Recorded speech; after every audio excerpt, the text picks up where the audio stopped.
Hello, everyone, and thank you very much for that wonderful introduction. It's really good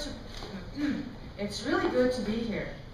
In fact, I feel a little relieved that I made it in today, because when I was driving south, I passed a rather explosive scene. I saw a man at a crosswalk, and he was just about to step off the sidewalk when, at the very last minute, a speeding car came by and just slammed on its brakes, narrowly missing him. Now, this guy jumped back on the sidewalk, and in his hand, he had this rake. And now he bends over and begins to scratch this guy's car. The driver jumps out, and all hell breaks loose. And I thought to myself, when that guy woke up this morning, his stress levels were way up here. And so the speeding driver just served to unleash his inner rage. It can be very hard to determine just how much stress we are each carrying every day.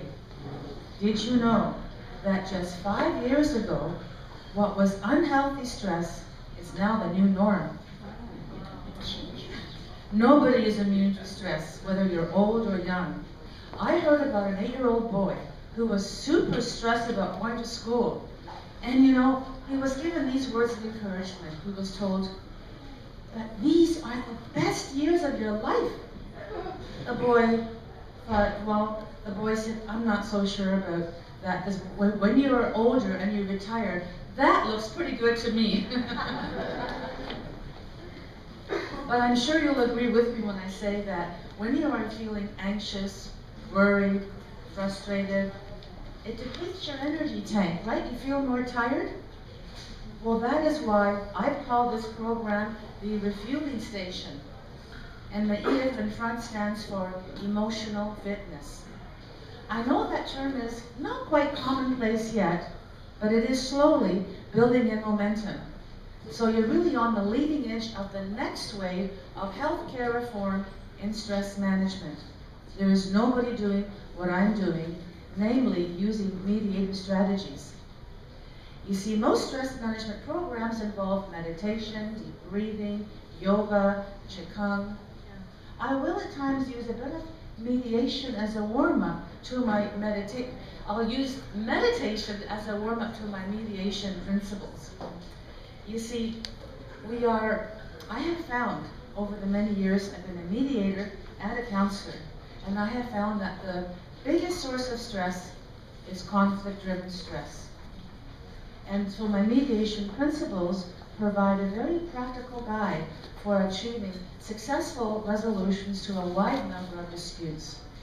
And since we are all social animals, I'm sure you'll agree that a little misunderstanding can all too easily spin into a conflict.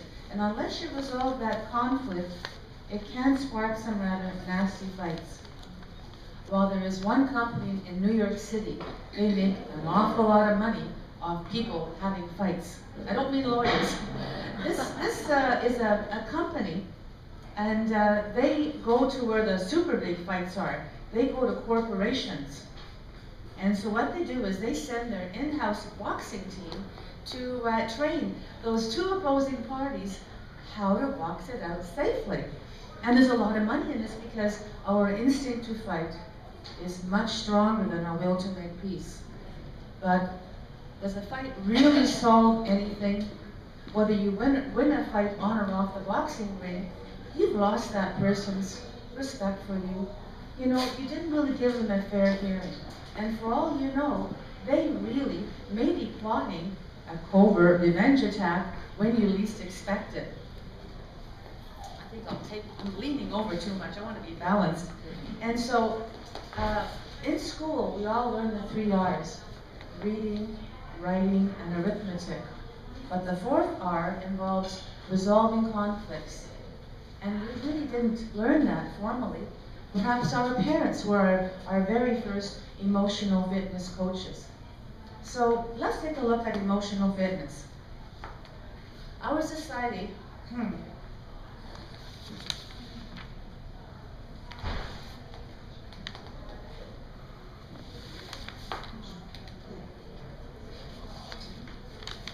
wonder what's going on here. Click on the PowerPoint. There's a window. Doesn't want to go. There's enough juice. No, there's one. Well, my next slide would have been comparing physical fitness with emotional fitness. So we could go to the smaller screen maybe. One moment, I'll be the...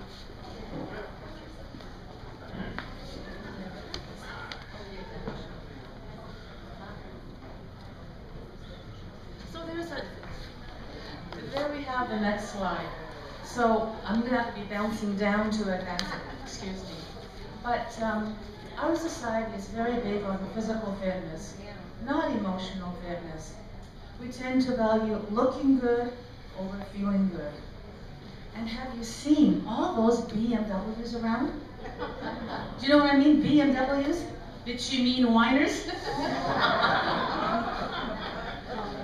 They may be very fit physically, but emotionally, they need a little bit of work. So, in that case, I'm going to shake up the order and put emotional fitness on top. There's a very common myth about stress management, and it says this: if you exercise, go for a walk, meditate, play a sport, it'll lower your stress. But the important thing is that it's never said that it only lowers your stress during the time of your activity. I know this from firsthand, being an avid squash player. No matter how long I play the sport, or how hard my sweat glands may pour, and they do, the source of my stress remains locked up here. And so emotional fitness helps me to address the underlying triggers of my stress. The economic cost of stress is really huge. Stress over time can lead to debilitating anxiety and depression.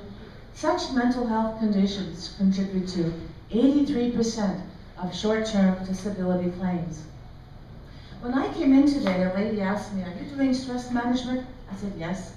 Well, she had a flyer for you. And so, you know, people who are really stressed often want to escape from stress, right? Because we often think along these terms. I don't think I have that much stress in my life, but there are times when I just can't seem to handle everything. Well, then you want to escape. And this lady's flyer, it goes against my better judgment, but here's her flyer. She believes this to be a superior form of stress management. Oh, applause! Okay. Oh, they say wine is good for your heart, but apparently it's not medically proven. But there are many other ways to escape from stress. So let's move on down the list here. We can go to the internet. There are all kinds of wonderful games we can play, and go to chat rooms, internet TV. Yes. Yeah, not escaping from stress, it makes it even worse. Because you know what happens? Your spirit just bleeds into some kind of virtual reality. And then we have the foodaholic, I call it. Food is a classic pacifier. We all know that. But you know, after you've done a fair bit of eating, you're really tired and you don't even reach physical fitness. And then we have the shopaholic. This person loves to shop because they feel good trying on these new dresses and ties for the guys, perhaps a new sporting jacket. But after a while, you shop till you literally drop. There are many other escapist activities, but what they all have in common is that they leave a person feeling quite tired. And so when you're tired, you accomplish even less, which means you have twice as much to do and twice as much stress. Have you seen people, they walk around and they're kind of hunched over like this?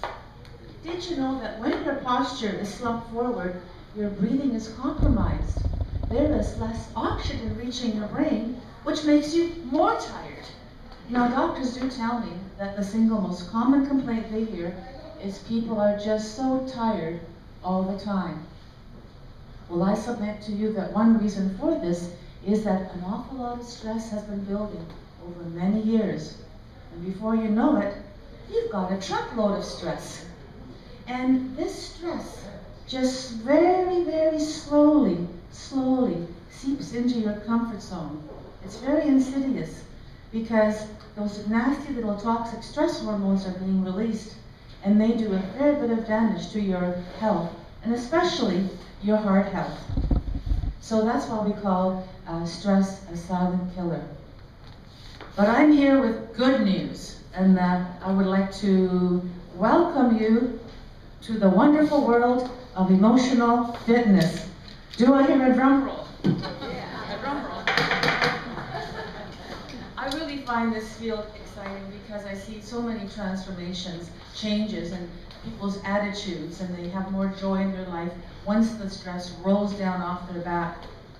I run a 6-week program where I cover a lot of, like 7 or 8 emotional fitness principles. But in today's very limited time, I can cover 2. And I'll tell you more about my 6-week program a little bit later. Also, the images from this PowerPoint, many of them are in my book, and I'll do a book signing later.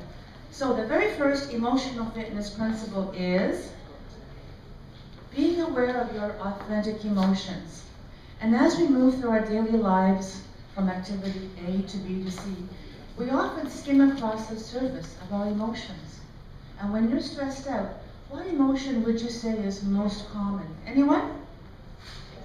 Anger, frustration. Well, these two are very complex and powerful emotions because they tend to mask or cover up the secondary emotions that are simmering just below the surface. And these are your authentic emotions. And yet when you're stressed out, here's what happens. The brain gets lazy. Hot emotions literally fry the brain. You cannot think very clearly at all. So the last thing on your mind is, what is my authentic emotion? You just don't go there. And judging by the smoke coming out of her ears, we now know for a fact that stress does elevate blood pressure. It will cause those little platelets flowing in your blood to become stickier, which makes it more likely that clots will form. And stress also releases cortisol, which is responsible for fat gathering in the abdominal area. Now, many doctors say stress is involved with 90% of diseases, anything from the common cold to cancer. There is a link, but I won't dwell on this. Let's move on to the second principle of emotional fitness, exploring the need that is linked with your emotion. So emotions and needs are linked together. To illustrate this, I'll tell you about my own life. My mother is now in her 80s, so every Wednesday I do some fresh grocery shopping. I go to her house to make some dinners. Luckily for me, my daughter has agreed to be there before me to clean up the kitchen, the pots and pans, so that when I walk in, I can begin dinner right away. Well, on one Wednesday, when I walked into the kitchen was a despicable mess, and I felt anger. Oh, why didn't she call me? But I realized, take a few deep breaths.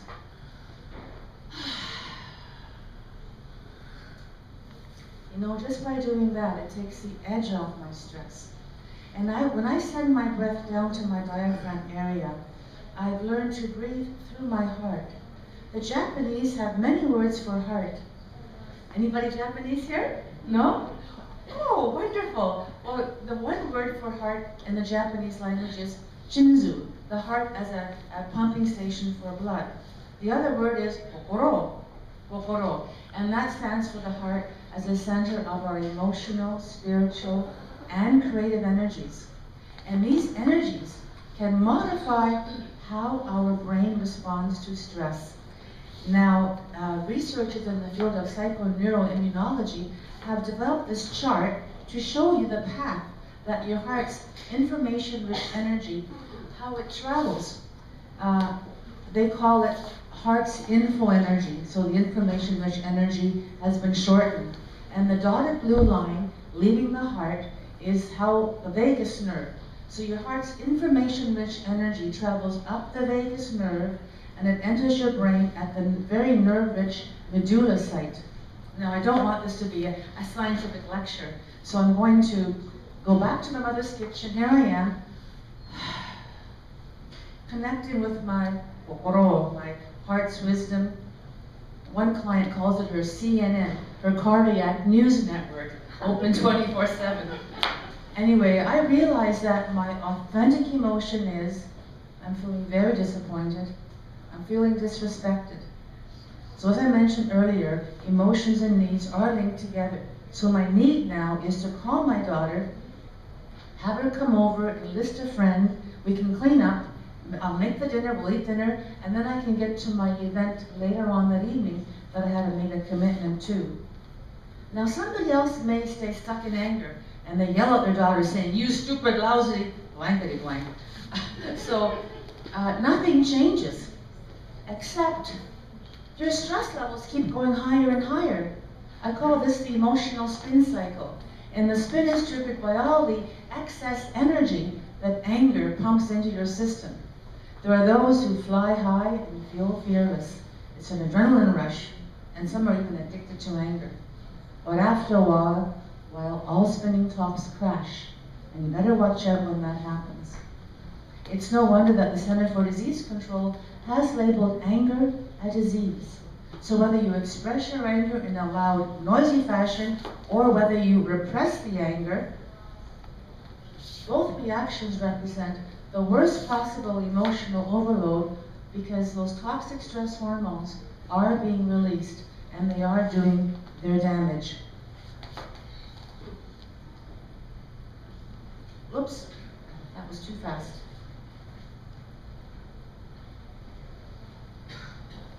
There is a condition called Takotsubo cardiomyopathy that is only triggered by emotional stress.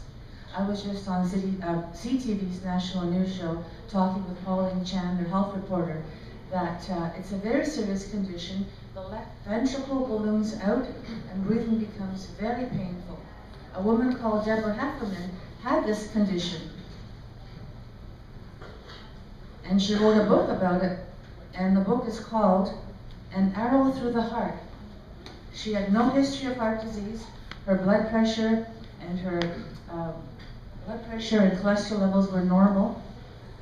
And she even took yoga. So she said she suffered a near fatal heart attack in her yoga class.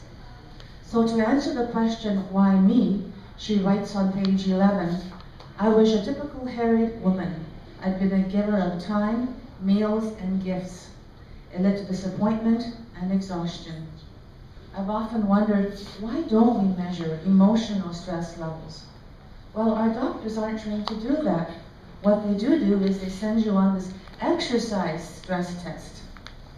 And this test carries a risk for cardiac serious failure. You have to sign that form. And according to the American College of Cardiology, excuse me, I swallowed the wrong way. According to the American College of Cardiology Journal, they say the following.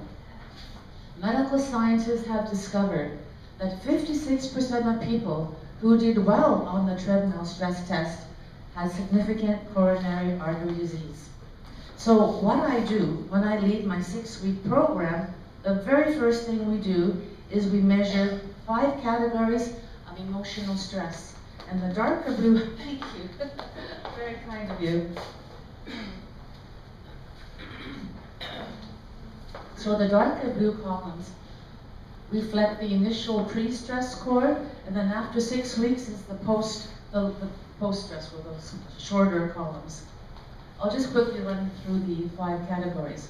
The first one measures your predisposition to stress, meaning how much pressure do you feel by the demands of your life. Second category is stress resiliency.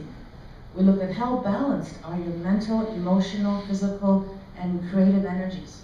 The third column is occasional personal stress. For example, is your child ill? Have you sprained your ankle? And the fourth column has always been the highest. Ongoing daily irritants caused by other people, the conflict-driven stress. And the fifth column measures physical symptoms. For example, how often do you get headaches? Are you sleeping well? If you're able to lower the first 3 out of 4 columns, then the symptoms will also be a lot less. One client came and said, oh, my stress is now normal. Can I go off blood pressure meds? I said, absolutely not. Talk to your doctor. He might weaken your blood pressure meds, because when doctors prescribe these meds, They have no idea what's causing your blood pressure. They only treat the symptom. They're medical doctors. They don't go further than just that. And so I think this is a very critical area. As Gary mentioned, I'm an advocate of emotional stress testing. But now, we're going to play a game. Have you all played the word association game? Yes. Oh, good. Only one yes, that's not good. Well, in a while, you'll talk to your partner, whoever's next to you, and establish who is A and who is B. And then you'll get a word. I'll do one example. If someone gave me the word red, my first thought would be a shiny red apple. And my feeling, passionate loving. So here I have written out the actual rules of the game. So establish who is A, who is B. Okay? Do that now. Talk to your partner. Who is A, who is B? A. Who is A, who is B?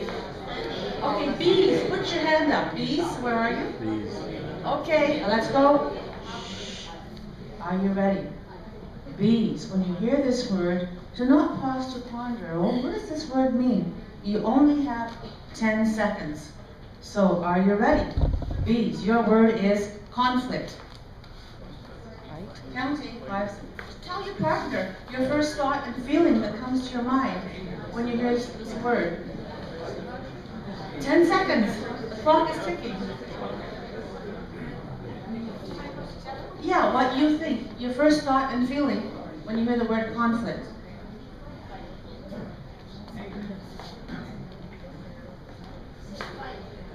Okay? Yes?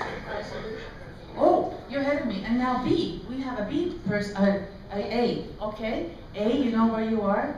I want you to also share your very first thought and feeling when you hear the word conflict.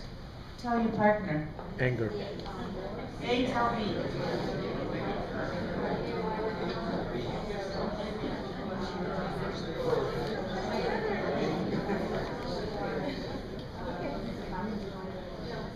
Two seconds. 9, 10. Okay, you're all having a pretty good time. I felt a little left out of it, so I want to come around and find out what some of the answers were. So this is really zero stress because whatever you say, we don't know if it's your answer or your partner's. Any volunteers? Yes? Oh, I love that. Wow. Just whatever you heard in response to conflict, or whatever you thought. Happiness. Wow.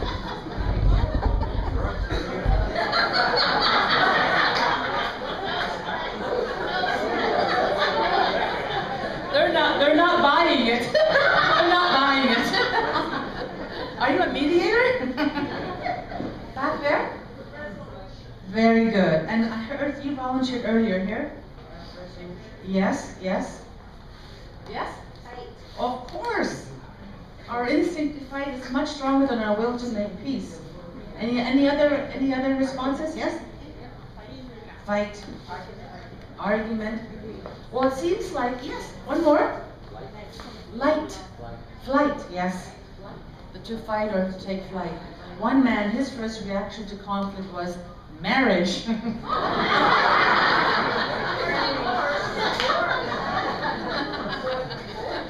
I see you relate to that. It seems like we have, marriage. It seems like we have a wide variety of beliefs about conflict in this room. So we're going to quickly look at the role that your beliefs play in the conflict cycle. So in the 3 o'clock position, a conflict has occurred. You and your really good friend are having an argument, but you know you're right. After all, you have more experience in this. So your response is to tell her what you're going to do. Now the consequence is, your friend resents you. She didn't have a chance to talk about what she felt. And so this consequence serves to reinforce your beliefs that conflicts are nothing more than just dirty, messy fights. It's just best to ignore them. Now, I promote the belief that conflicts can mark the beginning of positive change. Think back to what was your first response to the word conflict. Was it more negative or positive? This will give you a sneak preview as to where your beliefs might reside.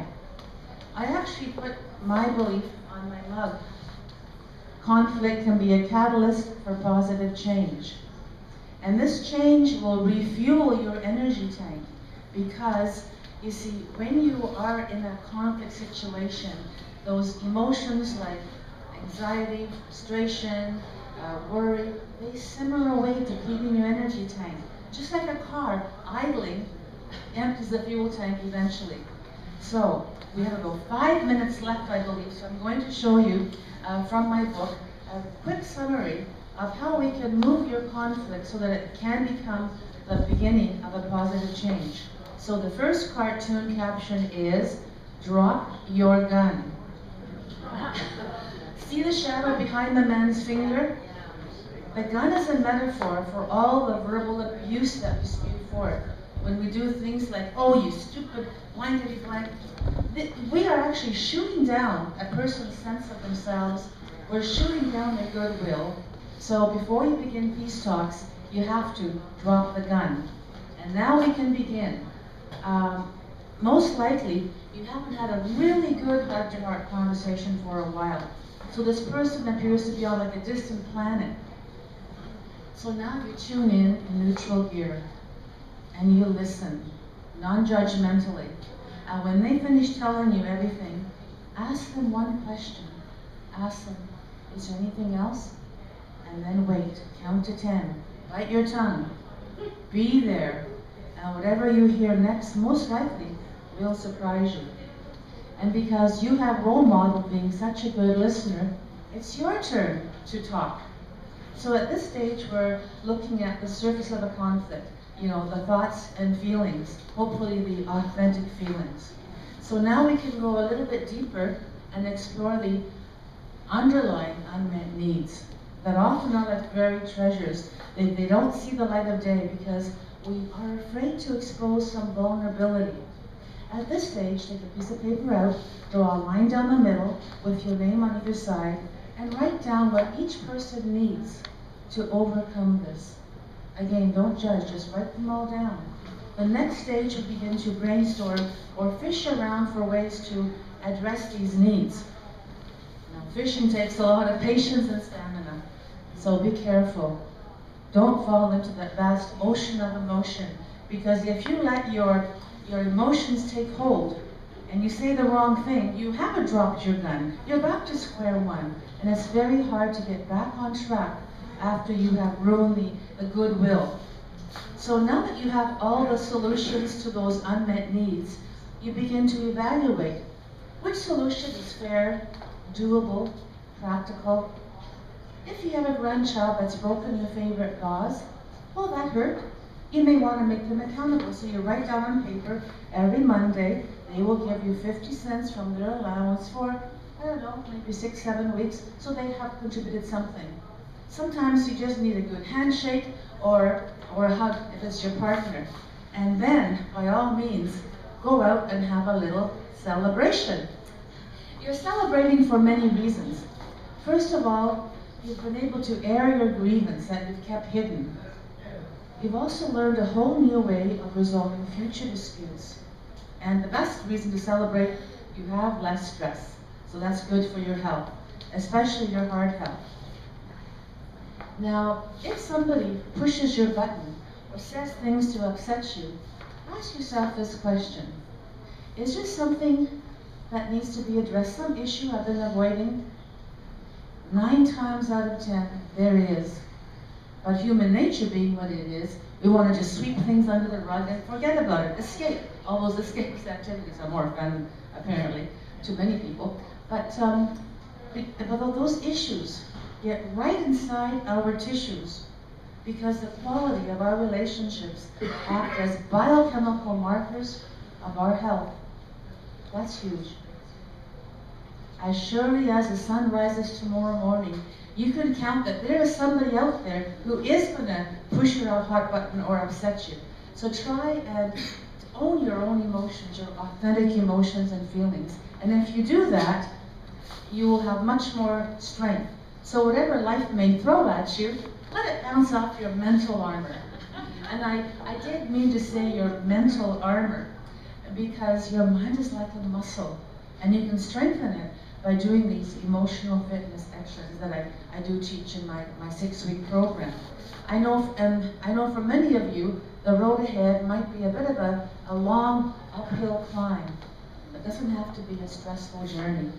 I know in my 6-week program, when my members learn new skills, they become stronger. And so they can refuse to be powerless the next time that conflict or button-pushing incident surfaces. You too can refuse to be powerless in the face of stress by owning your authentic emotions. And if you do that, you'll become much more emotionally fit. So that's it in a nutshell. But I did mention I was going to tell you a bit about the 6-week program. And on the forums you say you can either phone the line or register online. But here's what the broad brushstrokes of the program are. You will learn how healthy you are in 5 categories of stress. People often think, oh, I know I'm stressed out. But when they see the breakdown, it's an aha moment. And then you develop a customized goal for the 6 weeks to begin addressing that particular issue. So it's a customized program, even though it's in a group. You will apply the 6 emotional fitness principles, and your conflicts will become a catalyst for positive change. And that is how your energy tank will fill up. So my final slide is a thank you slide. But we have a winner in this room, don't we? I think so. If you look under your chair, one chair in this room has a little penny dangling down, and you'll receive a signed copy of my book.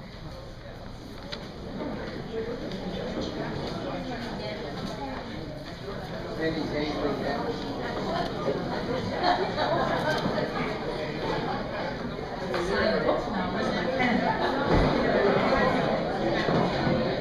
It's in the middle. It's in the middle. It's in the middle.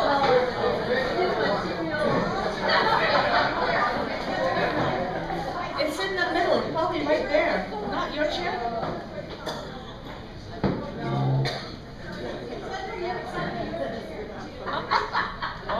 Nobody won it.